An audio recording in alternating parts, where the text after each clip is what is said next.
एक बार दुर्वासा ऋषि के द्वारा देवराज इंद्र को मिले श्राप के कारण लक्ष्मी स्वर्गलोक को छोड़कर अदृश्य हो गई। लक्ष्मी के चले जाने से इंद्र आदि देवता निर्बल और श्रीहीन हो गए। उनका सारा धन वैभव लुप्त हो गया। जब ये खबर दैत्यों को मिली तो उन्होंने स्वर्ग पर आक्रमण कर दिया और देवगण को पराजित कर स्वर्ग पर अपना कब्जा जमा लिया।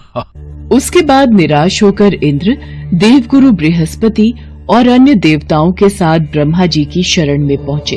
हे ब्रह्मदेव, हमारी रक्षा कीजिए। दैत्यों ने स्वर्गलोक पर अधिकार करके हमें स्वर्गलोक से बाहर कर दिया है।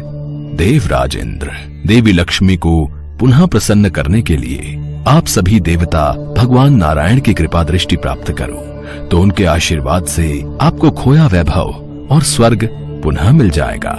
इंद्र और अन्य देवताओं के आग्रह पर ब्रह्मा जी उनके साथ भगवान विष्णु की शरण में पहुँचे। हे प्रभु, आपके श्री चरणों में हमारा कोटि कोटि प्रणाम।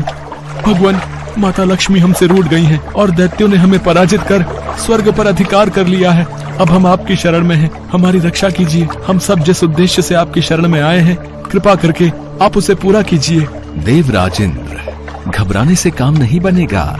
मेरी बात ध्यान पूर्वक सुने।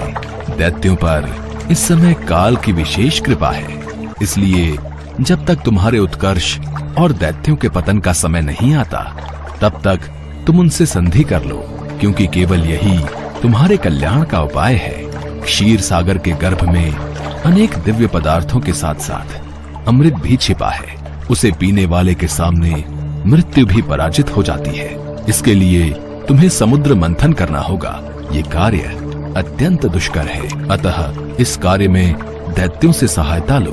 कूटनीति भी यही कहती है कि आवश्यकता पड़ने पर शत्रुओं को भी मित्र बना लेना चाहिए।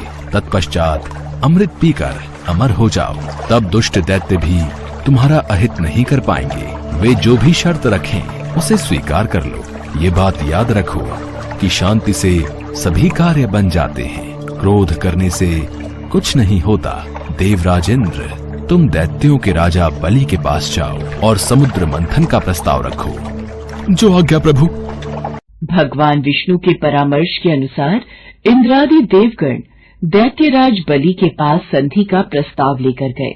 यदि मैं समुद्र मंथन में देवताओं की सहायता करूं, तो इसमें मेरा क्या लाभ होगा? समुद्र मंथन से देवता और दानव अमर हो जाएंगे, क्योंकि समुद्र मंथन से प्राप्त अमृत को पीने से हमें अमरता मिल जाएगी। यदि ऐसा है तो मैं समुद्र मंथन के लिए तैयार हूँ। समुद्र से अमृत प्राप्ति की बात सुनकर राजा बलि को लालच आ गया और उसने समुद्र मंथन में सहायता के लिए हामी भर दी। समुद्र मंथन के लिए समुद्र में मंदराचल पर्वत को स्थापित कर वासुकी नाग को रस्सी बनाया गया।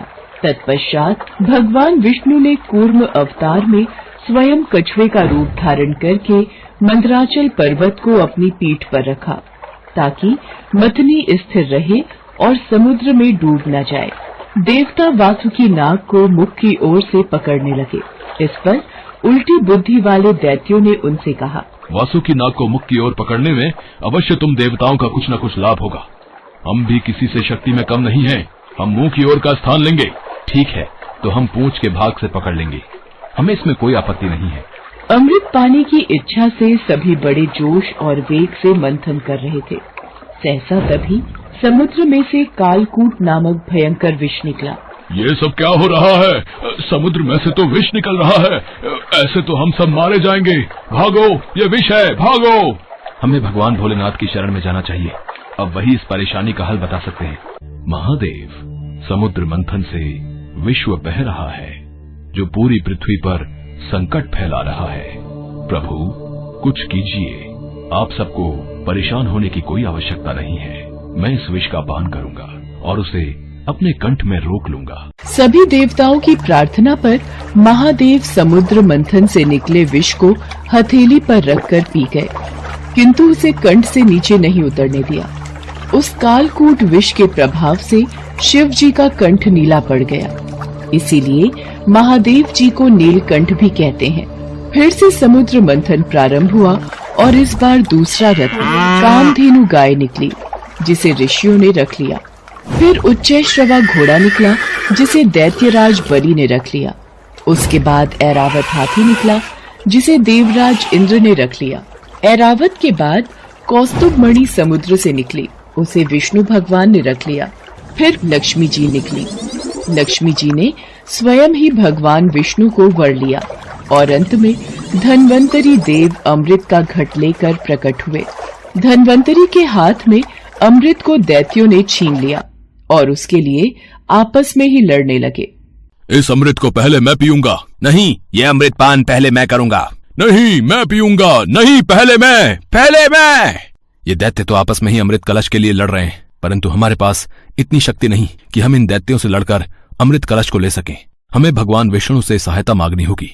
हे नारायण, सभी राक्षसों ने अमृत कलश को छीन लिया है और उस कलश के लिए आपस में युद्ध कर रहे हैं। दुर्वासा ऋषि के श्राप के कारण देवता दैत्यों से युद्ध करने में सक्षम नहीं हैं। आप इनकी सहायता कीजिए। आप चिंतित मत होइए ब्रह्मदेव, मैं देवताओं की सहायता के लिए मोहिनी रूप धारण करूंगा।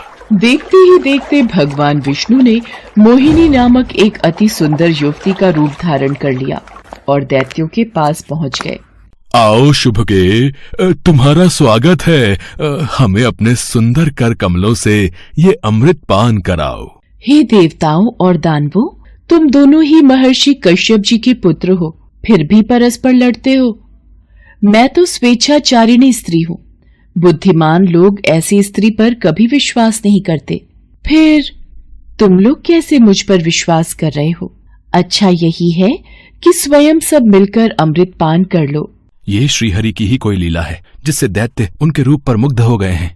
सुंदरी, हमें तुम पर पूर्ण विश्वास है। तुम जिस प्रकार इस अमृत को बांटोगी, हम उसी प्रकार अमृत पान कर लेंगे। तुम ये घट लो और हम सभी में अमृत वितरण करो। यदि आप इतना आग्रह कर ही रहे हैं तो ठीक है, आप सभी दैत्य और देवता अलग अलग पंक्तियों में बैठ जाइए। मैं सभी को बराबर मात्रा में अमृत पान करा देती हूँ।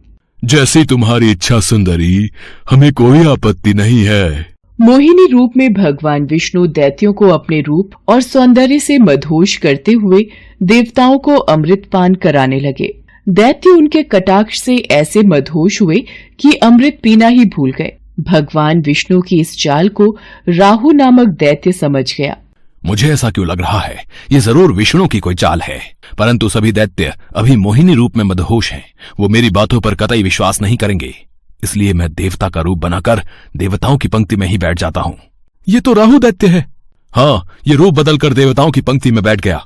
चंद्रमा और सूर्य की बातों को सुनकर भगवान विष्णु क्रोधित हो गए।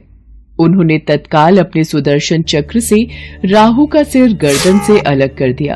अमृत के प्रभाव से उसके सिर और धड़ राहु और केतु नाम के दो ग्रह बनकर अंतरिक्ष में स्थापित हो गए। इस तरह देवताओं को अमृत पिलाकर भगवान विष्णु वहां से लोप हो गए। उनके लोप होते ही दैत्यों की मदहोशी समाप्त हो गई। वे अत्यंत क्रोधित हो देवताओं पर प्रहार करने लगे।